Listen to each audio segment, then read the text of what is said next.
Hello and welcome back as we continue talking about CSA concepts for architecting for security in AWS. In this lesson, we're going to talk about DDoS mitigation. So when mitigating against DDoS attacks, use the same practice you would use on your on-premise components. So basically, right, we have firewalls, we have security groups, we have network access control lists, and we also have host-based firewalls if we want to install them. So these are things that we already know how to manage, which greatly help reduce and mitigate DDoS attacks.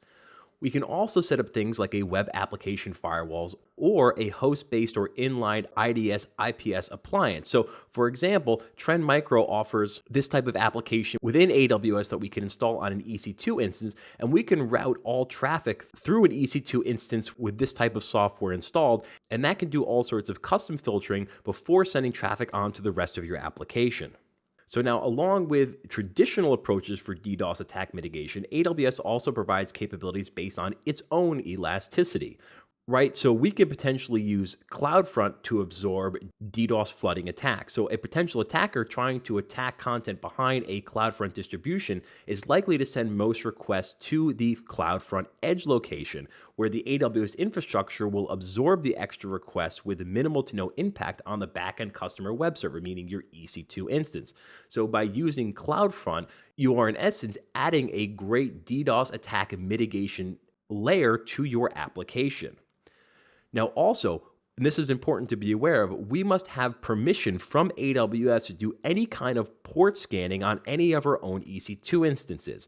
So if we launch EC2 instances inside of our VPC, we cannot do port scanning on our own EC2 instances unless we get specific permission from AWS. If we do it without permission, we'll probably get an email or a phone call from them asking us what is going on.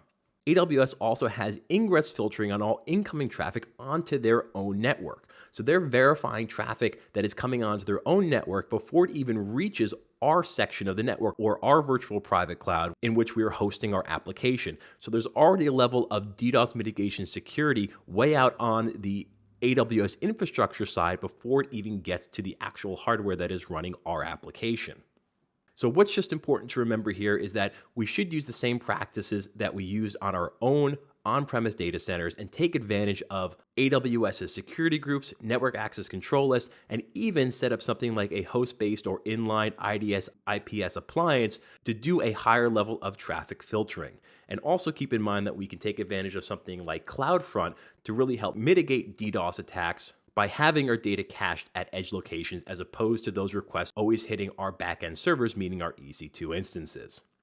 And with that, we will conclude this lesson. Thank you for watching. You may now move on.